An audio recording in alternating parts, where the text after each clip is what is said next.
ಮಕ್ಕಳೇ, ಇವತ್ತಿನ ದಿವಸ ನಾವು 6ನೇ ತರಗತಿಯ ವಿಜ್ಞಾನದ 2ನೇ ಪಾಠ ಆಹಾರದ ಘಟಕಗಳು ಅಂಥೇಳಿ. ಆಹಾರದ ಘಟಕಗಳು ಅಂತ ಹಿಂದಿನ ಅವಧಿಯೊಳಗೆ ನಾವು ಆಹಾರ ಇದು ಎಲ್ಲಿಂದ ದೊರಕುತ್ತದೆ ಅನ್ನುವಂಥದ್ದು ನೀವು ನೋಡಿರಲ್ಲ. ಇದು ಮುಂದುವರೆದ ಭಾಗ. ಆಹಾರದ ಘಟಕಗಳು ಅಂದರೆ ಆಹಾರದ ಏನೆಲ್ಲ ಇರ್ತಾವು ಅಂಥೇಳಿ ನಾವು ತಿಳ್ಕೊಳ್ಳತಕ್ಕಂಥ ಪಾಠ. ಅಂದರೆ ಜೀವಿಗಳಿಗೆ ಮುಖ್ಯವಾಗಿ ಆಹಾರ ಬೇಕು. ಆಹಾರ ಇಲ್ಲದೆ ಜೀವಿಗಳು ಬದುಕೋದಿಲ್ಲ. ಅವಶ್ಯಕವಾಗಿರ್ತಕ್ಕಂಥ ಅಂಶಗಳೊಳಗೆ ಆಹಾರನ ಒಂದು ಅಂತ ನೀವು ಹಿಂದಿನ ಅವಧಿಯೊಳಗೆ ಕೇಳಿದ್ದೀರಿ. ಹಾಗಾಗಿ ಇವತ್ತು ನಾವು ಆಹಾರದ ಘಟಕಗಳು ಯಾವ್ಯಾವು, ನಾವು ತಿಂತಕ್ಕಂಥ ಆಹಾರದಲ್ಲಿ ಏನೆಲ್ಲಗಳು ಇರ್ತಾವು ಅನ್ನುವಂಥದ್ದನ್ನು ನಾವು ನೋಡೋಣ. ಈಗ ನಾವೆಲ್ಲರೂ ಊಟ ಮಾಡ್ತೀವಲ್ಲ, ಒಂದೇ ಥರವಾಗಿದ್ದ ಆಹಾರವನ್ನು ನಾವು ತಿನ್ನಂಗಿಲ್ಲ. ಒಂದೊಂದು ರೀತಿ ಆಹಾರವನ್ನು ತಿಂತೀವಿ. ನಾವು ಒಂದು ಚಪಾತಿ ತಿಂತೀವಿ, ಒಮ್ಮೊಮ್ಮೆ ರೊಟ್ಟಿ ತಿಂತೀವಿ, ಒಮ್ಮೊಮ್ಮೆ ಇಡ್ಲಿ ತಿಂತೀವಿ, ಉಪ್ಪಿಟ್ಟು ತಿಂತೀವಿ, ಅನ್ನ ಊಟ ಮಾಡ್ತೀವಿ, ದೋಸೆ, ಪುರಿ, ರಾಗಿ ಬಳಸ್ತೀವಿ, ರಾಗಿ ಮುದ್ದೆ, ಜೋಳದ ಅನ್ನ, ಇವೆಲ್ಲವನ್ನು ನಾವು ಮಾಡ್ತೀವಿ. ಅಂದರೆ ಬೇರೆ ಬೇರೆ ಆಗಿರ್ತಕ್ಕಂಥ ಆಹಾರವನ್ನು ನಾವು ಸೇವನೆ ಮಾಡ್ತೀವಿ. ಯಾಕೆ ಒಂದೇ ರೀತಿಯಾಗಿರ್ತಕ್ಕಂಥ ಆಹಾರವನ್ನು ನಾವು ಸೇವನೆ ಮಾಡೋಂಗಿಲ್ಲ? ಬೇರೆ ಬೇರೆ ರೀತಿಯ ಆಹಾರವನ್ನು ಯಾಕೆ ನಾವು ಸೇವನೆ ಮಾಡ್ತೀವಿ? ಬರೀ ಅನ್ನ ನೋಡ್ಕೊಂಡು ಬರೀ ಅನ್ನ ಉಂಡ್ಬಿಡೋದಪ್ಪ, ಬರೀ ಪಲ್ಯ ಅಷ್ಟ ತಿಂದ್ಬಿಡೋದು, ಬರೀ ರೊಟ್ಟಿ ಅಷ್ಟ ತಿನ್ನೋದು, ಹಿಂಗೆ ಮಾಡ್ತೀವೇನು? ಇಲ್ಲ, ಮಾಡೋಂಗಿಲ್ಲ. ಈಗ ರೊಟ್ಟಿ ಮಾಡಿದ್ರೆ ರೊಟ್ಟಿ ಒಳಗೆ ಪಲ್ಯ ಮಾಡ್ತಾರೆ. ಪಲ್ಯ, ಚಟ್ನಿ, ಎರಡು ಥರದ ಪಲ್ಯ, ಒಂದು ಕಾಯಿಪಲ್ಯ ಇರ್ತೈತಿ, ಒಂದು ಕಾಳು ಪಲ್ಯ ಇರ್ತೈತಿ, ಮತ್ತು ಯಾರಾಗ ಚಟ್ನಿ ಇರ್ತೈತಿ, ಮತ್ತು ಮೊಸರು, ಹಾಲು, ತುಪ್ಪ ಇವನ್ನೆಲ್ಲ ಬಳಸ್ತೀವಿ. ಅನ್ನ ಮಾಡಿದ್ರೆ ಅನ್ನದಾಗ ಸಾರು, ಆ ಸಾರನ್ನ ಕಾಯಿಪಲ್ಯ ಹಾಕಿರ್ತಾರೆ, ಬ್ಯಾಳೆ ಹಾಕಿರ್ತಾರೆ. ಮತ್ತು ಚಪಾತಿ ಮಾಡಿದ್ರೆ ಚಪಾತಿಯಿಂದ ದಾಲು, ಪಲ್ಯ ಇವನ್ನೆಲ್ಲ ಹಚ್ಕೊಂಡು ನಾವು ಊಟ ಮಾಡ್ತೀವಿ. ಯಾಕೆ ಒಂದೇ ಥರದಂಥ ಆಹಾರವನ್ನು ನಾವು ತಿನ್ನಂಗಿಲ್ಲ ಅಂತ ಹೇಳಿದ್ರಂದ್ರೆ, ಎಲ್ಲ ಪದಾರ್ಥದೊಳಗೂ ಒಂದೇ ರೀತಿಯಾಗಿರ್ತಕ್ಕಂಥ ವಿಟಮಿನ್ಸ್ಗಳಾಗಿರಬಹುದು ಅಥವಾ ಪೋಷಕಗಳು ಅಂತ ಕರಿತೀವಲ್ಲ, ಆ ಪೋಷಕಗಳು ಒಂದೇ ರೀತಿಯ ಪೋಷಕಗಳು ಒಂದೊಂದರಾಗಿರ್ತಾವೆ. ಎಲ್ಲ ಪೋಷಕಗಳು ಒಂದೇ ಆಹಾರದಲ್ಲಿ ಇರುವುದಿಲ್ಲ. ಬೇರೆ ಬೇರೆ ಆಹಾರದಲ್ಲಿ ಬೇರೆ ಬೇರೆ ರೀತಿಯ ಪೋಷಕಗಳು ಇರ್ತಾವು. ಹಾಗಾಗಿ ನಮ್ಮ ದೇಹಕ್ಕೆ ಒಂದೇ ರೀತಿಯ ಪೋಷಕಗಳು ಬೇಕಾಗಿಲ್ಲ, ಬೇರೆ ಬೇರೆ ರೀತಿಯ ಪೋಷಕಗಳು ನಾವು ಬೇಕು. ಎಲ್ಲ ರೀತಿಯ ಪೋಷಕಗಳು ನಮ್ಮ ದೇಹಕ್ಕೆ ಬೇಕಾಗಿರೋದ್ರಿಂದ, ಜೀವಿಗಳಿಗೆ ಬೇಕಾಗಿರೋದ್ರಿಂದ ನಾವು ಬೇರೆ ಬೇರೆ ಥರವಾಗಿರ್ತಕ್ಕಂಥ ಊಟವನ್ನು ಮಾಡ್ತೀವಿ, ಬೇರೆ ಬೇರೆ ಥರದ ಧಾನ್ಯವನ್ನು ನಾವು ತಿಂತೀವಿ. ಹಾಗಾಗಿ ಇನ್ನು ಆಹಾರ ಪದ್ಧತಿ ಒಂದು ಸ್ಥಳದಿಂದ ಇನ್ನೊಂದು ಸ್ಥಳಕ್ಕೆ ವ್ಯತ್ಯಾಸ ಆಗ್ತೈತಿ. ಉತ್ತರ ಕರ್ನಾಟಕ ಕಡೆ ಒಂದಿಷ್ಟು ರೀತಿಯ ಊಟವನ್ನು ಮಾಡಿದ್ರಂದ್ರೆ, ದಕ್ಷಿಣ ಕರ್ನಾಟಕ ಕಡೆ ಬೇರೆ ಬೇರೆ ರೀತಿ ಊಟ ಮಾಡ್ತಾರೆ. ಈ ಕರಾವಳಿ ಸೈಡ್ ಬೇರೆ ರೀತಿ ಊಟ ಮಾಡ್ತಾರೆ. ಈ ಕಡೆ ಪೂರ್ವ ಕಡೆ ಹೋದ್ರಿ ಅಂದ್ರೆ ಅಲ್ಲಿ ಊಟದ ಸಿಸ್ಟಮ್ ಬೇರೆ ಬೇರೆ ಇರ್ತೈತಿ. ಅಂದ್ರೆ ಇರ್ತಕ್ಕಂಥ ಧಾನ್ಯಗಳನ್ನು ಬಳಸ್ಕೊಂಡು ಬೇರೆ ಪದ್ಧತಿಯಲ್ಲಿ ಊಟ ಮಾಡಿ ತಿಂತಾರ. ಈಗ ಒಂದಿಷ್ಟು ಕಡೆ ಬೆಂಗಳೂರು ಕಡೆ ನೀವು ಹೋದ್ರಿ, ಮೈಸೂರು ಕಡೆ ಹೋದ್ರಿ, ಈ ಕರಾವಳಿ ಸೈಡ್ ಹೋದ್ರಿ ಅಂದ್ರೆ ರೊಟ್ಟಿ ಮಾಡಕ್ಕೆ ಬರಲ್ಲ ಅವ್ರಿಗೆ, ರೊಟ್ಟಿ ತಿನ್ನಂಗಿಲ್ಲ ಅವರು. ಚಪಾತಿ ತಿಂತಾರೆ ಅವರು, ಪೂರಿ ತಿಂತಾರೆ, ಪೂರಿ ಬಾಜಿ, ಚಪಾತಿ ಬಾಜಿ, ಅನ್ನ ಸಾರು, ಮುದ್ದೆ, ಕೆಲವು ಕಡೆ ಮುದ್ದೆ, ರಾಗಿ ಮುದ್ದೆ, ಕೆಲವು ಕಡೆ ಜೋಳದ ಅನ್ನ, ಸಿರಿಧಾನ್ಯಗಳನ್ನ ಉಪಯೋಗ ಮಾಡ್ತಾರೆ. ಅಂದ್ರೆ ಈ ಕಡೆ ಕರಾವಳಿ ಸೈಡ್ ಹೋದ್ರಿ ಅಂದ್ರೆ ಅಕ್ಕಿ, ಹೆಚ್ಚು ಅಕ್ಕಿಯನ್ನು ಉಪಯೋಗ ಮಾಡ್ತಾರೆ. ಅಕ್ಕಿಲಿಂದ ಬೇರೆ ರೀತಿಯ ಆಹಾರವನ್ನು ತಯಾರು ಮಾಡ್ತಾರೆ. ಅಕ್ಕಿ, ಅದ್ರ ಜೊತೆಗೆ ಕಾಳುಗಳನ್ನು ತಿಂತಾರೆ, ಕಾಯಿಪಲ್ಯ, ತರಕಾರಿಗಳನ್ನು ತಿಂತಾರೆ. ಈ ರೀತಿಯಾಗಿ ಸ್ಥಳದಿಂದ ಪ್ರದೇಶಕ್ಕೆ ಆಹಾರದ ಸೇವನೆ ಬೇರೆ ಬೇರೆ ರೀತಿಯಾಗಿದ್ದರೂ ಕೂಡ ಪೋಷಕಗಳು ಮಾತ್ರ ಆಹಾರದಲ್ಲಿ ಇರಲೇಬೇಕು. ಏನು ಸರ್ ಇವು ಪೋಷಕಗಳು ಅಂದರೆ ನೀವು ಕೇಳಿರಲ್ಲ, 7ನೇ ಪಾಠಗಳನ್ನು ನೀವು ಕೇಳಿ. ಪೋಷಣೆ, ನಮ್ಮ ದೇಹಕ್ಕೆ ಪೋಷಣೆ ಬೇಕು, ಪ್ರಾಣಿಗಳಲ್ಲಿ ಪೋಷಣೆ, ಸಸ್ಯಗಳಲ್ಲಿ ಪೋಷಣೆ ಅಂತ ಪಾಠಗಳನ್ನು ನೀವು ಕೇಳಿರಿ. ಪೋಷಣೆ ಅಂದರೆ ಏನಂದ್ರೆ, ನಮ್ಮ ದೇಹ ಬೆಳಿಲಿಕ್ಕೆ, ನಮ್ಮ ದೇಹಕ್ಕೆ ಶಕ್ತಿ ಬರಲಿಕ್ಕೆ ಅದು ಏನು ಬೇಕಲ್ಲ ಅವುಗಳಿಗೆ ಪೋಷಕಗಳು ಅಂತ ಕರೀತಾರೆ. ನಮ್ಮ ದೇಹ ಬೆಳೆಸಾಕ ಮತ್ತು ನಮ್ಮ ದೇಹಕ್ಕೆ ಶಕ್ತಿಗೆ ಏನು ಬೇಕು, ಅದು ದೇಹದ ಪೋಷಣೆ ಆಗಿದ್ದಂದ್ರೆ ಆ ಪೋಷಣೆಗೆ ಬೇಕಾಗಿರ್ತಕ್ಕಂಥ ಅಂಶಗಳಿಗೆ ಪೋಷಕಗಳು ಅಂತ ಕರೀತಾರೆ. ದೇಹವನ್ನು ಯಾವ ಪೋಷಣೆಯನ್ನು ಮಾಡ್ತಾವೋ, ಯಾವ ಆಹಾರಗಳು ಪೋಷಣೆಯನ್ನು ಮಾಡ್ತಾವೋ ಆ ಆಹಾರದಲ್ಲಿರ್ತಕ್ಕಂಥ ಘಟಕಗಳಿಗೆ ಪೋಷಕಗಳು ಅಂತ ಕರೀತಾರೆ. ಎಂತ ಕರೀತಾರೆ? ಪೋಷಕಗಳು ಅಂತ ಕರೀತಾರೆ. ನೋಡ್ರಿ, ಪೋಷಣೆ, ದೇಹವನ್ನು ಪೋಷಣೆ ಮಾಡಲಿಕ್ಕೆ ಬೇಕಾಗಿರ್ತಕ್ಕಂಥ ಆಹಾರದ ಘಟಕಗಳಿಗೆ ಪೋಷಕಗಳು ಅಂತ ಕರೀತಾರೆ. ಆ ಪೋಷಕಗಳು ಯಾವ್ಯಾವು ಅಂತ ನೀವು ಅನ್ಕೊಂಡ್ರೆ, ನೀವೆಲ್ಲ ವಿಜ್ಞಾನ ಪಾಠ ಗೊತ್ತಿರ್ತೈತಿ. ಏನಂತ ಹೇಳಿದ್ರೆ, ಪೋಷಕಗಳು ಅಂತ ಕೇಳಿದ್ರೆ ಕಾರ್ಬೋಹೈಡ್ರೇಟ್ಗಳು ಅಂತ ಕರೀತಾರೆ. ಏನಂತ ಕರೀತಾರೆ? ಕಾರ್ಬೋಹೈಡ್ರೇಟ್ಗಳು. ಈ ಕಾರ್ಬೋಹೈಡ್ರೇಟ್ಗಳೊಳಗೆ ಏನಿರ್ತೈತಿ ಅಂತ ಕೇಳಿದ್ರೆ ಏನು ಸರ್ ಕಾರ್ಬೋಹೈಡ್ರೇಟು ಅದ್ರ ಏನೆಲ್ಲ ಇರ್ಬೋದು ಅಂತ ನೀವು ಕೇಳಿದ್ರೆ ಕಾರ್ಬೋಹೈಡ್ರೇಟ್ನೊಳಗೆ ಅನೇಕ ವಿಧಗಳದಾವೆ, ಬೇರೆ ಬೇರೆ ರೀತಿಯ ಕಾರ್ಬೋಹೈಡ್ರೇಟ್ಗಳದಾವೆ. ನಮ್ಮ ಆಹಾರದಾಗ ಕಾರ್ಬೋಹೈಡ್ರೇಟ್ ಮುಖ್ಯವಾಗಿ ಪಿಷ್ಟ ಮತ್ತು ಶರ್ಕರ ರೂಪದಲ್ಲಿ ಸಿಗ್ತೈತೆ. ಯಾವ ರೂಪದಲ್ಲಿ? ಪಿಷ್ಟ ಮತ್ತು ಶರ್ಕರ ರೂಪದಲ್ಲಿ ಕಾರ್ಬೋಹೈಡ್ರೇಟ್ ನಮ್ಮ ಆಹಾರದಲ್ಲಿ ಸಿಗ್ತೈತಿ. ಪಿಷ್ಟ ಇರ್ತಕ್ಕಂಥದ್ದು ಮತ್ತು ಈ ಶರ್ಕರ ಇರ್ತಕ್ಕಂಥದ್ದನ್ನು ನಾವು ಯಾವ ತಿಂತೀವಿ ಅವು ಕಾರ್ಬೋಹೈಡ್ರೇಟ್ಗಳು. ನೀವು ಚಿತ್ರ ಬಿಡ್ತೀನಿ, ಆಹಾರ ಧಾನ್ಯಗಳ ಚಿತ್ರ ಬಿಡ್ತೀನಿ. ಎದ್ರಾಗ ಕಾರ್ಬೋಹೈಡ್ರೇಟ್ ಇರ್ತೈತಿ, ಎದ್ರಾಗ ಪ್ರೋಟೀನ್ಗಳು ಇರ್ತಾವು, ಮತ್ತೆ ಕೊಬ್ಬು ಎದ್ರಾಗ ಯಾವ ಆಹಾರದಾಗ ಇರ್ತೈತಿ, ವಿಟಮಿನ್ಗಳು ಯಾವ ಆಹಾರದಾಗ ಇರ್ತಾವು, ಖನಿಜಗಳು ಯಾವ ಆಹಾರದಾಗ ಇರ್ತಾವು, ನಾರು ಪದಾರ್ಥಗಳು ಯಾವ ಆಹಾರದಾಗ ಇರ್ತಾವು ಅನ್ನುವಂಥದ್ದನ್ನು ನಿಮ್ಗೆ ನಾನು ಚಿತ್ರಗಳನ್ನೇ ಬಿಡ್ತೀನಿ. ಅವಾಗ ನೋಡ್ರಿ, ಚಿತ್ರ ಬಿಡ್ತೀನಿ ನಿಮ್ಗೆ. ಅದ್ರ ಜೊತೆಗೆ ಈ ವಿಡಿಯೋ ಚಿತ್ರನ ಬಿಡ್ತೀನಿ. ಈಗ ಆ ಪೋಷಕಗಳು ಯಾವುವು ಅನ್ನುವಂಥದ್ದನ್ನು ನೀವು ತಿಳ್ಕೊಂಡ್ರಿ. ಪೋಷಕಗಳು ಅಂತ ಕೇಳಿದ್ರೆ ಕಾರ್ಬೋಹೈಡ್ರೇಟ್ಗಳು ನಮ್ಮ ದೇಹಕ್ಕೆ ಬೇಕಾಗಿರ್ತಕ್ಕಂಥದ್ದು, ಮುಖ್ಯವಾಗಿ ಬೇಕಾಗಿರ್ತಕ್ಕಂಥದ್ದು ಪ್ರೋಟೀನ್ಗಳು, ಕೊಬ್ಬು ಬೇಕು ದೇಹಕ್ಕೆ. ಅದನ್ನು ಎಣ್ಣೆ ದಿನಸಗಳ ಮುಖಾಂತರ, ಇದರ ಬೇಳೆಕಾಳಿನ ಮುಖಾಂತರ ಮತ್ತು ಮಾಂಸದ ಮುಖಾಂತರ, ಹಾಲು ಮೊಸರಿನ ತುಪ್ಪದ ಮುಖಾಂತರ ಕೊಬ್ಬನ್ನು ಪಡ್ಕೊತೀವಿ. ಮತ್ತು ವಿಟಮಿನ್ಗಳು ನೀವು ಕೇಳ್ತಾರೆ, ಡಾಕ್ಟರ್ ವಿಟಮಿನ್ ಗುಳಿಗೆ ಬರ್ಕೊಡ್ತಾರೆ ಅಂತಂದು. ವಿಟಮಿನ್ ಕಡಿಮೆ, ವಿಟಮಿನ್ ಇಲ್ಲ, A vitamin, B vitamin, C vitamin, D vitamin ಅಂತ ಕೇಳ್ತಾರೆ. ಸೂರ್ಯನ ಬಿಸಿಲು ಹೋದ್ರೆ ಡಿ ವಿಟಮಿನ್ ಸಿಗ್ತೈತೆ ನಮ್ಗೆ ಅಂತ ಹೇಳ್ತಾರೆ. ಮತ್ತು ಸಾಕಷ್ಟು ಸಿ ವಿಟಮಿನ್ ಬೇಕ್ರಿ ಅಂತ ಅಂತಾರೆ. ಬಿ ವಿಟಮಿನ್ ಕೊರತೆಯಿಂದ ಬರ್ತಕ್ಕಂಥ ನಾಲಿಗೆ ಬಾಯಾಗ ಗುಳಿ ಆ ಈ ಬಿ ವಿಟಮಿನ್ ಕೊರತೆ ಐತೆ ನಿಮ್ಗೆ ಅಂತ ಅಂತಿರ್ತಾರಲ್ಲ, ವಿಟಮಿನ್ಗಳು ಅಂತ. ಅಂದ್ರೆ ವಿಟಮಿನ್ಗಳು ನಮಗೆ ಬೇಕು ಅಂಥೇಳಿ. ಅದಾದ ನಂತರ ಖನಿಜ ಅಂದ್ರೆ ಏನ್ರಿ? ಭೂಮಿಯಾಗ ಸಿಗ್ತಾವಲ್ಲ, ಕಬ್ಬಿಣ ಮತ್ತು ಇವೆಲ್ಲ ಬಂಗಾರ, ತಾಮ್ರ, ಇವೆಲ್ಲ ಸಿಗ್ತಾವಲ್ರಿ, ಬಂಗಾರ ಬೆಳೆ ಅಂತ ತಿಳ್ಕೊಂಡ್ರಿ ಅಂತಂದ್ರೆ ಇಲ್ಲ. ಆ ಆಹಾರದೊಳಗೆ ಖನಿಜಗಳು ಇರ್ತಾವೆ. ಭೂಮಿಯಾಗ ಏನು ಸಿಗ್ತಾವೆ ಎಲ್ಲವೂ ಖನಿಜ ಆಹಾರ ಪದಾರ್ಥಗಳು ಇರ್ತಾವೆ. ಯಾಕಂದ್ರೆ ಅಲ್ಲಿ ಬೆಳ್ತಕ್ಕಂಥ, ಈಗ ನೋಡ್ರಿ, ಕಬ್ಬಿಣ ಇರ್ತಕ್ಕಂಥ ಪ್ರದೇಶದೊಳಗೆ ಬೆಳ್ತಕ್ಕಂಥ ಬೆಳೆಗಳು ಹೆಚ್ಚು ಕಬ್ಬಿಣಾಂಶದಿಂದ ಕೂಡಿತಾವೆ. ನೋಡಿ, ಎಲ್ಲ ಇದ್ರೊಳಗೂ ಕಬ್ಬಿಣಾಂಶ ಇದ್ದೇ ಇರ್ತೈತಿ. ಮಣ್ಣಿನೊಳಗೆ ಕಬ್ಬಿಣಾಂಶ ಇರ್ತೈತಿ. ಆ ಕಬ್ಬಿಣಾಂಶವನ್ನು ಹೀರಿಕೊಂಡು ಬೆಳ್ತಕ್ಕಂಥ ಬೆಳೆಗಳು ಹೆಚ್ಚು ಕಬ್ಬಿಣಯುಕ್ತವಾಗಿರ್ತಾವೆ, ವಿಟಮಿನ್ ಖನಿಜಯುಕ್ತವಾಗಿರ್ತಾವೆ. ನೀವು ಅಕ್ಕಡಿ ಕಾಳು ಅಂತ ಕರಿತಾರೆ, ನಮ್ಮ ಕಡೆ ಹಳ್ಳಿ ಕಡೆ ಅಕ್ಕಡಿ ಕಾಳು ಅಂತ ಕರಿತಾರೆ. ಕಾಳುಗಳು ಇರ್ತಾವಲ್ಲ, ಆ ಕಾಳುಗಳೊಳಗೆ ಸಾಕಷ್ಟು ಖನಿಜಗಳು ಇರ್ತಾವೆ. ಅದರೊಳಗೆ ಕಬ್ಬಿಣಾಂಶ ಇರ್ತಾವೆ. ಕಬ್ಬಿಣಾಂಶ ಮಾತ್ರ ಕೊಡ್ತಾರಲ್ಲ ಮಕ್ಕಳು ಶಾಲೆ ಒಳಗೆ, ಅದು ಖನಿಜ ಇರ್ತಕ್ಕಂಥದ್ದೇ ಅದು ಒಂದು. ಇಂಥವು ಇರ್ತಾವೆ. ಹಾಗಾಗಿ ಆಹಾರ ಧಾನ್ಯೊಳಗೆ ಅವು ಸಿಗ್ತಾವೆ. ನಮಗೆ ಖನಿಜಗಳು ಸಿಗ್ತಕ್ಕಂಥ ಆಹಾರದ ಧಾನ್ಯಗಳದಾವು. ಅವ್ನು ನಾವು ದೇಹಕ್ಕೆ ಬೇಕವು, ಅವ್ನು ತಿನ್ಬೇಕು. ಅವ್ನು ತಿಂದರೆ ನಾವು ಕ್ಯಾಲ್ಸಿಯಂ ಅಂತ ಕರೀತಾರೆ, ಅದು ನಮ್ಮ ದೇಹಕ್ಕೆ ಬೇಕು. ಅಂದ್ರೆ ಸೋಡಿಯಂ ಅಂತ ಕರೀತಾರೆ, ಉಪ್ಪು ಅಂತ ಕರೀತಾರೆ, ಅದು ನಮ್ಮ ದೇಹಕ್ಕೆ ಬೇಕು.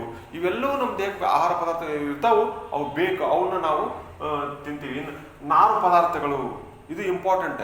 ನಾರು ಪದಾರ್ಥನೂ ಒಂದು ಇಂಪಾರ್ಟೆಂಟ್. ಯಾಕಂದ್ರೆ ನಾರು ಪದಾರ್ಥ ಇರ್ತಕ್ಕಂಥ ಇದು ಮೂಲಂಗಿ, ನುಗ್ಗೆಕಾಯಿ, ತರಕಾರಿಗಳಲ್ಲಿ ಡೇಟ್ಗಳನ್ನು ತಿಂತೀವಲ್ಲ, ತರಕಾರಿ ಕಾಂಡಗಳನ್ನು ತಿಂತೀವಲ್ಲ, ಅದ್ರ ನಾರು ಪದಾರ್ಥಗಳು ಜಾಸ್ತಿ ಇರ್ತೈತಿ. ಅದು ನಮ್ಗೆ ಏನಾಗುತ್ತೆ ಅಂದ್ರೆ ಜೀರ್ಣಕ್ರಿಯೆಗೂ ಅನುಕೂಲ ಆಗುತ್ತೆ ಮತ್ತು ಮೋಷನ್ ಕ್ರಿಯೆಗೂ ಅನುಕೂಲ ಆಗುತ್ತೆ.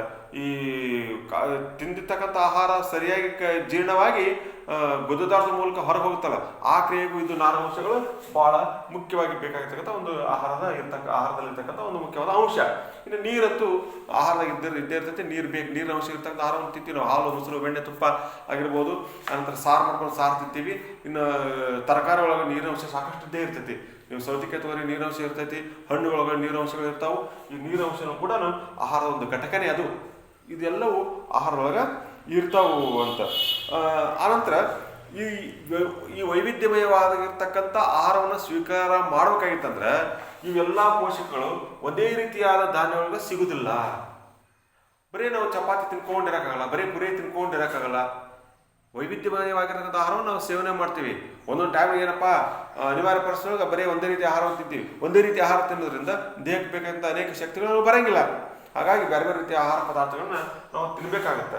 ಆಹಾರ ಪದಾರ್ಥದಲ್ಲಿ ಇವೆಲ್ಲವೂ ಇರಬೇಕು. ಇವೆಲ್ಲವೂ ಇದ್ದಾಗ ಮಾತ್ರ ಆಹಾರ ನಮಗೇನಾಗುತ್ತೆ, ಪೋಷಕಗಳು ಆಗಿ ನಮ್ಮನ್ನು ಪೋಷಣೆ ಮಾಡ್ತದೆ, ನಮ್ಮ ದೇಹವನ್ನು ಪೋಷಣೆ ಮಾಡ್ತೈತಿ. ನಮ್ಮ ದೇಹವನ್ನು ಪೋಷಣೆ ಮಾಡಲಿಕ್ಕೆ ಈ ಪೋಷಕಗಳು ಇರ್ತಕ್ಕಂಥ ಆಹಾರವನ್ನು ನಾವು ಸೇವನೆ ಮಾಡಬೇಕು.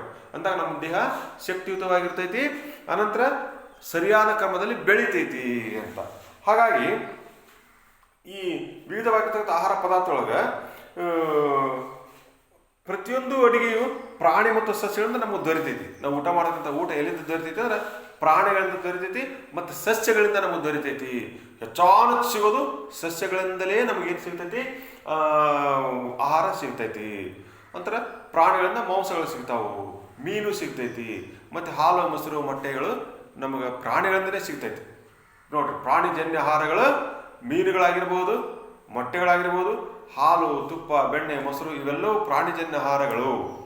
ಆನಂತರ ಮಾಂಸನೂ ಪ್ರಾಣಿಯಿಂದ ಸಿಗ್ತೈತಿ, ಮಾಂಸನೂ ಸಹಿತ ಪ್ರಾಣಿಯಿಂದ ಸಿಗ್ತೈತಿ, ಪ್ರಾಣಿಜನ್ಯ ಆಹಾರ. ಇದು ಆನಂತರ ನಮಗೆ ಸಸ್ಯಗಳು ಉಳ್ಕಾದೆಲ್ಲ ಸಿಗೋದು ಸಸ್ಯದಿಂದನೇ. ನಮಗೆ ಸಾಕಷ್ಟು ಆಹಾರಗಳು ಸಸ್ಯದಿಂದನೇ ಸಿಗ್ತಾವು ಅಂತ ನಿಮಗೆ ಮ್ಯಾಲಿಂದ ಮೇಲೆ ನಾನು ಹೇಳಕತ್ತೀನಿ. ಹೇಳಿ ಇನ್ನು ನೀವು ಕೇಳ್ಕೊಂಡಿರಿ, ನಾನು ಬರ್ಕೊಂಡಿರಿ. ಒಂದು ಅಥವಾ ಹೆಚ್ಚು ಘಟಕಾಂಶದಿಂದ ಆಗಿರ್ತಕ್ಕಂಥವುಗಳು ಇವೆಲ್ಲವೂ ಒಂದೇ ಘಟಕಾಂಶ ಇರಲ್ಲ, ಬೇರೆ ಬೇರೆ ಘಟಕದಿಂದ ಆಗಿರ್ತವು ಅನ್ನುವಂಥದ್ದು. ನಮ್ಮ ದೇಹಕ್ಕೆ ಅವಶ್ಯವಾಗಿ ಬೇಕಾಗಿರ್ತಕ್ಕಂಥ ಅಂಶಗಳು ಘಟಕಾಂಶದಲ್ಲಿ ಇರ್ತಾವಲ್ಲ, ಆ ಘಟಕಾಂಶಗಳನ್ನು ಪೋಷಕಗಳು ಅಂತ ಕರೀತಾರೆ. ನಮ್ಮ ದೇಹಕ್ಕೆ ಬೇಕಾದಂಥ ಆಹಾರದ ಘಟಕಾಂಶಗಳಿಗೆ ಪೋಷಕಗಳು ಅಂತ ಕರೀತಾರೆ. ಆ ಪೋಷಕಗಳೊಳಗೆ ಇವೆಲ್ಲ ಇರ್ತವೆ: ಕಾರ್ಬೋಹೈಡ್ರೇಟ್ಗಳು, ಪ್ರೋಟೀನ್ಗಳು, ಕೊಬ್ಬು, ವಿಟಮಿನ್ಗಳು, ಖನಿಜಗಳು, ನಾರು ಪದಾರ್ಥ ಮತ್ತು ನೀರು ಎಲ್ಲವೂ ಇರ್ತಾವು. ಇವೆಲ್ಲವನ್ನು ನಾವು ಸೇವಿಸಿದಾಗ ನಮ್ಮ ದೇಹಕ್ಕೆ ಶಕ್ತಿ ಬರ್ತೈತಿ ಮತ್ತು ದೇಹ ಸದೃಢವಾಗಿ ಇರ್ತೈತಿ ಅಂತ. ಈ ಕಾರ್ಬೋಹೈಡ್ರೇಟ್ಗಳಂತೂ ಪಿಷ್ಟ ಮತ್ತು ಸಕ್ಕರೆ ರೂಪದಲ್ಲಿ ನಮ್ಗೆ ಸಿಗ್ತೈತಿ ಅನ್ನುವಂಥದ್ದನ್ನು ನಾವು ಈಗಲೂ ಕಂಡುಕೊಂಡಿವಿ. ಇನ್ನು ನೀವು ಮನೆಯೊಳಗೆ ಮಾಡ್ಬೋದು. ಆಹಾರ ಧಾನ್ಯಗಳ ಹೆಸರನ್ನು ಬರೆದು ಅದರಲ್ಲಿ ಪಿಷ್ಟ, ಪ್ರೋಟೀನು, ಕೊಬ್ಬು ಯಾವ್ದಾಗಿರ್ತಾವೆ ಅನ್ನುವಂಥದ್ದನ್ನು ನಾನು ನಿಮಗೆ ಬಿಡ್ತೀನಿ. ಯಾವ ಆಹಾರ ಧಾನ್ಯದೊಳಗೆ ಪಿಷ್ಟಗಳಿರ್ತೈತಿ, ಶರ್ಕರೆಗಳಿರ್ತಾವೆ, ಖನಿಜಗಳಿರ್ತಾವೆ, ಕೊಬ್ಬು ಇರ್ತಾವೆ ಅನ್ನೋದನ್ನು ನಿಮಗೆ ಫೋಟೋ ಹೊಡೆದ್ಬಿಡ್ತೀನಿ. ನೀವು ಲಿಸ್ಟ್ ಮಾಡಬೇಕು. ಮನೆಯೊಳಗೆ ಏನು ಮಾಡ್ಬೇಕಂತಂದ್ರೆ ಆಹಾರ ಪದಾರ್ಥಗಳನ್ನು ಬರಿಬೇಕು. ಆ ಆಹಾರ ಪದಾರ್ಥವನ್ನು ಬರೆದು ಅದರ ಮುಂದಿನ ಕಾಲಮ್ದೊಳಗೆ ಪಿಷ್ಟ ಐತೆ ಇಲ್ಲ ಬರಿಬೇಕು, ಪ್ರೋಟೀನ್ ಐತೆ ಇಲ್ಲ ಬರಿಬೇಕು, ಕೊಬ್ಬು ಐತೆ ಇಲ್ಲ ಅಂತಕ್ಕಂಥ ಚಾರ್ಟನ್ನು ಬಿಡ್ತೀನಿ. ಆ ಚಾರ್ಟ್ ಬಿಡ್ತೀನಿ, ಯಾವ ಆಹಾರ ಧಾನ್ಯದಾಗ ಏನೆಲ್ಲ ಐತೆ ಅನ್ನುವಂಥದ್ದನ್ನು ಬಿಡ್ತೀನಿ. ಅದನ್ನು ನೋಡ್ಕೊಂಡು ನೀವು ಒಂದು ಬಿಳಿ ಹಾಳೆ ತೊಗೊಂಡು ಆ ಬಿಳಿ ಹಾಳೆ ಒಳಗೆ ಈ ರೀತಿ ಪಟ್ಟಿ ಮಾಡಿ ಆ ಮುಂದಿನ ಕಾಲವನ್ನು ತುಂಬಿಕೊಂಡು ನನಗೆ ತೋರಿಸ್ಬೇಕು. ಆನಂತರ ನೋಡಿ, ನಮ್ಮ ದೇಹಕ್ಕೆ ಕಾರ್ಬೋಹೈಡ್ರೇಟ್ ಮುಖ್ಯವಾಗಿ ಶಕ್ತಿಯನ್ನು ಒದಗಿಸ್ತೈತಿ ಅಂತ. ಶಕ್ತಿ ಬೇಕಾಗಿದ್ದರೆ ನಾವು ಕಾರ್ಬೋಹೈಡ್ರೇಟ್ನ ತಿನ್ನಬೇಕು. ಕೊಬ್ಬು ಸಹ ನಮಗೆ ಶಕ್ತಿಯನ್ನು ಕೊಡ್ತೈತಿ. ಅಂತರ ನಿರ್ದಿಷ್ಟವಾಗಿ ಕಾರ್ಬೋಹೈಡ್ರೇಟ್ಗಳು ನಮಗೆ ಹೋಲಿಸಿರಂದ್ರೆ ಮತ್ತದು ಕೊಬ್ಬು ಅತಿ ಹೆಚ್ಚು ಶಕ್ತಿಯನ್ನು ಕೊಡುತ್ತದೆ. ಅವು ಎರಡರ ಕೊಬ್ಬು ಮತ್ತು ಈ ಕಾರ್ಬೋಹೈಡ್ರೇಟ್ ಇರ್ತಕ್ಕಂಥದ್ದು ನಾವು ಹೋಲಿಸಿರಂದ್ರೆ ಅದು ನಮ್ಗೆ ಏನು ಕೊಡ್ತೈತಿ ಅಂತಂದ್ರೆ ಕೊಬ್ಬು ಅತಿ ಹೆಚ್ಚು ಶಕ್ತಿಯನ್ನು ನಮಗೆ ಕೊಡ್ತೈತಿ ಅಂತ. ಈ ಕಾರ್ಬೋಹೈಡ್ರೇಟ್ಗಳು ಕೊಬ್ಬಿನ ಅಂಶವನ್ನು ಒಳಗೊಂಡಿರ್ತಾವು. ಕೊಬ್ಬಿನ ಅಂಶವನ್ನು ಒಳಗೊಂಡಿರ್ತಕ್ಕಂಥ ಪದಾರ್ಥಗಳನ್ನ ಶಕ್ತಿಯ ಕೊಡುವ ಪದಾರ್ಥಗಳು ಅಂತ ಕರೀತಾರೆ. ಕೊಬ್ಬಿನ ಅಂಶವನ್ನು ಹೊಂದಿರತಕ್ಕಂಥ ಕಾರ್ಬೋಹೈಡ್ರೇಟ್ಗಳು ನಮ್ಗೆ ಏನು ಕೊಡ್ತಾವ ಅಂದ್ರೆ ಶಕ್ತಿಯನ್ನು ಕೊಡ್ತಾವು. ಹಾಗಾಗಿ ಶಕ್ತಿಯನ್ನು ಕೊಡುವ ಆಹಾರಗಳು ಎನರ್ಜಿ ಗಿವಿಂಗ್ ಫುಡ್ಸ್ ಅಂತ ಕರೀತಾರ. ಎನರ್ಜಿ ಗಿವಿಂಗ್ ಫುಡ್ಸ್ ಅಂತ ಕರೀತಾರ. ಶರ್ಕರೆ ಮತ್ತು ಪಿಷ್ಟಗಳು ಕಾರ್ಬೋಹೈಡ್ರೇಟ್ ಇರ್ತಾವು, ಅಲ್ಲಿ ನಮಗೆ ಬೇಕಾಗಿರ್ತಕ್ಕಂಥದ್ದನ್ನ ಇವು ಶಕ್ತಿಯನ್ನು ಕೊಡ್ತಾವು ಅಂತ. ಕಾರ್ಬೋಹೈಡ್ರೇಟ್ ಶಕ್ತಿಯನ್ನು ಕೊಡ್ತಾವು. ಕೊಬ್ಬಿನ ಅಂಶ ಇರ್ತಲ್ಲ, ಆ ಕೊಬ್ಬು ನಮಗೆ ಏನು ಕೊಡ್ತೈತಿ ಅಂದರೆ ಶಕ್ತಿಯನ್ನು ಕೊಡ್ತಾವು. ಅವುಗಳ ಶಕ್ತಿ ಆಹಾರವನ್ನು ಕೊಡ್ತಕ್ಕಂಥವುಗಳು ಅಂತ ನಮಗೆ ಕರೀತಾರ. ಇನ್ನು ನಮ್ಮ ದೇಹದ ಬೆಳವಣಿಗೆ ಮತ್ತು ದುರಸ್ತಿಗೆ ಪ್ರೋಟೀನ್ ಅವಶ್ಯಕ.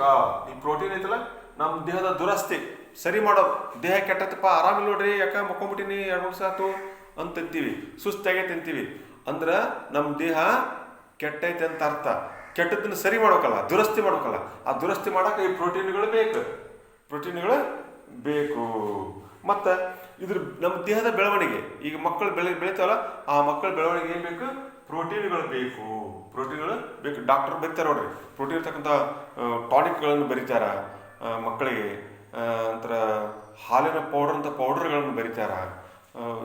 ಇದು ಇರ್ತಕ್ಕಂಥವು ಬರೀತಾರೆ ಡಾಕ್ಟರ್. ವಿಟಮಿನ್ ಇರ್ತಕ್ಕಂಥವನ್ನು ಬರೀತಾರೆ ಡಾಕ್ಟರ್. ಯಾಕಂದ್ರೆ ಆ ಮಗುವಿಗೆ ಅದರಲ್ಲಿ ಕೊರತೆ ಆಗಿತ್ತಂದ್ರೆ ಅವನು ಬರೀತಾರ ಅಂಥೇಳಿ. ಆನಂತರ ಅನೇಕ ಸಲ ಪ್ರೋಟೀನ್ಗಳನ್ನು ಒಳಗೊಂಡಿರ್ತಕ್ಕಂಥ ಆಹಾರ ಪದಾರ್ಥಗಳನ್ನು ನೋಡ್ರಿ, ಪ್ರೋಟೀನ್ಗಳನ್ನು ಒಳಗೊಂಡಿರ್ತಕ್ಕಂಥ ಆಹಾರ ಪದಾರ್ಥಗಳನ್ನ ದೇಹದ ನಿರ್ಮಾಣಕಾರಕ ಆಹಾರ ಪದಾರ್ಥಗಳು.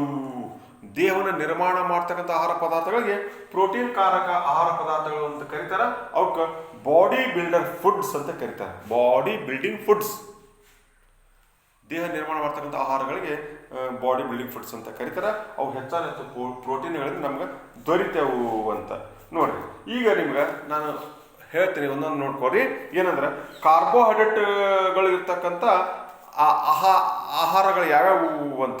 ಎದ್ರಾಗ ನಮ್ಗೆ ಕಾರ್ಬೋಹೈಡ್ರೇಟ್ ಇರ್ತೈತಿ ಅಂದ್ರೆ ನೋಡ್ರಿ, ಅಕ್ಕಿ, ಗೋಧಿ, ಗೆಣಸು, ಆಲೂಗಡ್ಡೆ, ಕಬ್ಬು, ಪಪ್ಪಾಯಿ, ಕಲ್ಲಂಗಡಿ, ಮಾವು, ಮೆಕ್ಕೆಜೋಳ, ಸಜ್ಜಿ, ಇವುಗಳೊಳಗೆ ಹೇರಳವಾಗಿ ಕಾರ್ಬೋಹೈಡ್ರೇಟ್ಗಳು ಸಿಗ್ತಾವೆ. ಕಾರ್ಬೋಹೈಡ್ರೇಟ್ಗಳು ಸಿಗ್ತಾವು ಅಂತ. ಇನ್ನು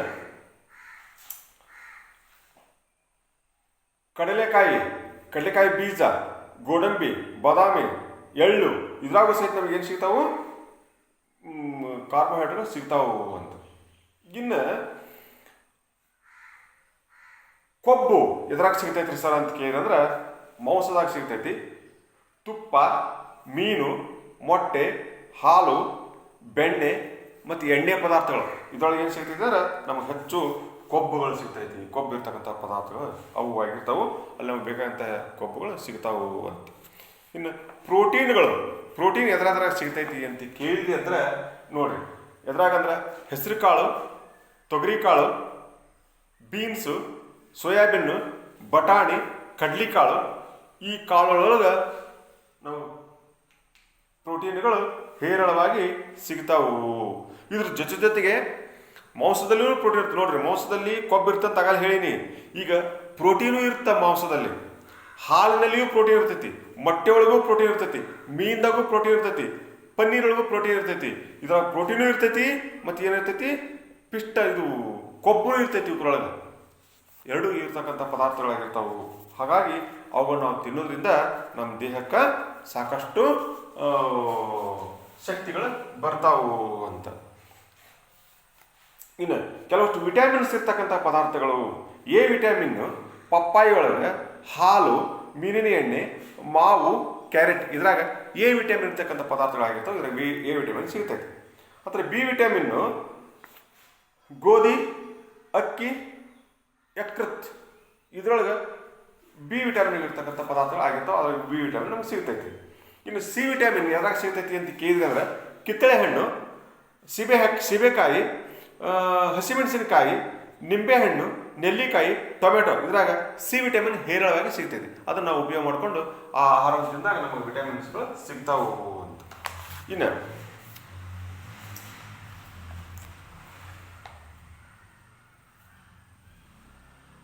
ಅಯೋಡಿನ್ ಇರ್ತಕ್ಕಂಥ ಪದಾರ್ಥಗಳು, ಸೊಂಟಿ ಇದ್ರಾಗ ಅಯೋಡಿನ್ ಸಿಗ್ತೈತಿ. ಇನ್ನು ಕ್ಯಾಲ್ಸಿಯಂ ಇರ್ತಕ್ಕಂಥ ಪದಾರ್ಥಗಳು, ಫಾಸ್ಫರಸ್ ಇರ್ತಕ್ಕಂಥ ಪದಾರ್ಥಗಳು ನೋಡ್ರಿ, ಆ ಹಾಲಾಗಿರ್ಬೋದು, ಹಣ್ಣುಗಳಾಗಿರ್ಬೋದು, ಇದ್ರಾಗ ಕ್ಯಾಲ್ಸಿಯಂ ಸಿಗ್ತೈತಿ ಮತ್ತು ನಮಗೆ ಬೇಕಾಗಿದ್ದ ಪ್ರೋಟೀನು ಸಿಗ್ತೈತಿ. ಇನ್ನು ಕಬ್ಬಿಣ ಇರ್ತಕ್ಕಂಥ ಪದಾರ್ಥಗಳು, ಕಬ್ಬಿಣಾಂಶ ಇರ್ತಕ್ಕಂಥ ಪದಾರ್ಥಗಳು, ತರಕಾರಿ ನೋಡ್ರಿ, ಕಬ್ಬಿಣಾಂಶಗಳು ಸಾಕಷ್ಟು ತರಕಾರಿ ಒಳಗಿರ್ತಾವೆ. ಅಂದ್ರೆ ಕಾಳುಗಳು ಇರ್ತಾವೆ, ಕಬ್ಬಿನಾಂಶಗಳು ಸಾಕಷ್ಟು ಇರ್ತಾವೆ, ಖನಿಜಗಳು ಇರ್ತಾವೆ. ಅದರೊಳಗೆ ಸೊಂಟಿ ಒಳಗೂ ಖನಿಜ ಇರ್ತೈತಿ. ಈ ಕಾಳುಗಳು ಅಕ್ಕಡಿ ಕಾಳು ಅಂತ ಕರಿತಾವಲ್ಲ, ಹೇಳಿದ್ನಾಗಲ್ಲ, ಅವಕ್ರೊಳಗೂ ಸಹಿತ ನಮ್ಗೆ ಖನಿಜಗಳು ಇರ್ತಾವೆ, ಮೊಟ್ಟೆ ಒಳಗೆ ಇರ್ತಾವೆ. ಇಷ್ಟೆಲ್ಲವುಗಳು ಇರ್ತಕ್ಕಂಥ ಆಹಾರವನ್ನು ನಾವು ಸೇವಿಸಿದಾಗ ನಮ್ಮ ದೇಹ ಏನಾಗಿತ್ತಂದ್ರೆ ಸದೃಢವಾಗಿ ಬೆಳಿತೈತಿ ಮತ್ತು ಆ ದೇಹಕ್ಕೆ ಶಕ್ತಿ ಬರ್ತೈತಿ. ಆ ದೇಹವನ್ನು ನಾವು ಏನು ಮಾಡ್ಬೋದು ಅಂತಂದ್ರೆ ದುರಸ್ತಿ ಮಾಡ್ಬೋದು. ಅವುಗಳಿಂದ ನಮ್ಮ ದೇಹವನ್ನು ಸದೃಢವಾಗಿ ನಾವು ಮಾಡಬಹುದು ಅಂತ. ಹಾಗಾಗಿ ಅಕ್ಕಿ ಇದರಾಗ ಕಾರ್ಬೋಹೈಡ್ರೇಟ್ ಸಾಕಷ್ಟು ಸಿಗ್ತೈತೆ ಅಕ್ಕಿ ಒಳಗೆ. ಈ ರೀತಿಯಾಗಿ ಬೇರೆ ಬೇರೆ ಪದಾರ್ಥ ಒಳಗೆ ಇವೆಲ್ಲವೂ ಸಿಗ್ತಾವೆ. ಇನ್ನು ಮುಂದಿನ ಅವಧಿ ಒಳಗೆ ನಾನು ಏನು ಹೇಳ್ತೀನಿ ಅಂತಂದ್ರೆ ಸಂತುಲಿತ ಆಹಾರ ಅಂದ್ರೆ ಏನು ಅಂತ. ಅಂದ್ರೆ ಸಂಪೂರ್ಣ ಆಹಾರ ಅಂದ್ರೆ ಏನು, ಸಂಪೂರ್ಣ ಆಹಾರ ಆಗ್ಬೇಕಾಗಿದ್ದಾರೆ ಅದು ಏನೆಲ್ಲ ಒಳಗೊಂಡಿರ್ತೈತಿ, ಅದನ್ನು ತಿನ್ನೋದ್ರಿಂದ ನಾವು ಹೆಂಗೆ ನಾವು ಇರ್ತೀವಿ ಅನ್ನುವಂಥದ್ದನ್ನು ಸಂತುಲಿತ ಆಹಾರದಾಗ ನಾವು ನೋಡ್ತೀವಿ ಅಂತ. ಅಂದ್ರೆ ಆಹಾರದ ಕೊರತೆಯಿಂದ ಏನೆಲ್ಲ ರೋಗಗಳು ಬರಬಹುದು, ಯಾವ್ಯಾವ ಆಹಾರದ ಕೊರತೆಯಿಂದ ಏನೆಲ್ಲ ರೋಗಗಳು ಬರ್ಬೋದು ಅನ್ನುವಂಥದ್ದನ್ನು ಮುಂದಿನ ಅವಧಿ ಒಳಗೆ ನೋಡೋಣ. ಈಗ ನೀವೇನು ಮಾಡ್ಬೇಕಪ್ಪ ಅಂತ ಹೇಳಿದ್ರೆ ನಿಮ್ಗೆ ಆಹಾರಗಳ ಆಹಾರದ ಪೋಷಕಗಳದಾವ, ಆಹಾರ ಪದಾರ್ಥದೊಳಗೆ ಯಾವ್ಯಾವ ಪೋಷಕಗಳು ಅದಾವು ಅನ್ನುವಂಥದ್ದನ್ನು ನಾನು ನಿಮ್ಗೆ ಫೋಟೋ ಹೊಡೆದ್ಬಿಡ್ತೀನಿ. ಅವನ್ನ ಒಂದು ಲಿಸ್ಟ್ ನಿಮ್ಗೆ ಫೋಟೋ ಹೊಡ್ಬಿಡ್ತೀನಿ. ಆ ಲಿಸ್ಟ್ ಒಳಗೆ ನೀವು ಆ ಪದಾರ್ಥಗಳ ಹೆಸರನ್ನ ಬರೆದು ನನಗೆ ಬಂದು ಚೆಕ್ ಮಾಡಿಸ್ಕೊಂಡು ತೋರಿಸ್ಕೊಂಡು ಹೋಗಬೇಕು. ಇಲ್ಲಿಯವರೆಗೆ ನೀವು ಈ ಪಾಠವನ್ನು ಕೇಳಿಲ್ಲ, ನಿಮಗೆ ಧನ್ಯವಾದಗಳು. ಇನ್ನು ಮುಂದಿನ ಅವಧಿಗೆ ಹೋಗೋಣ.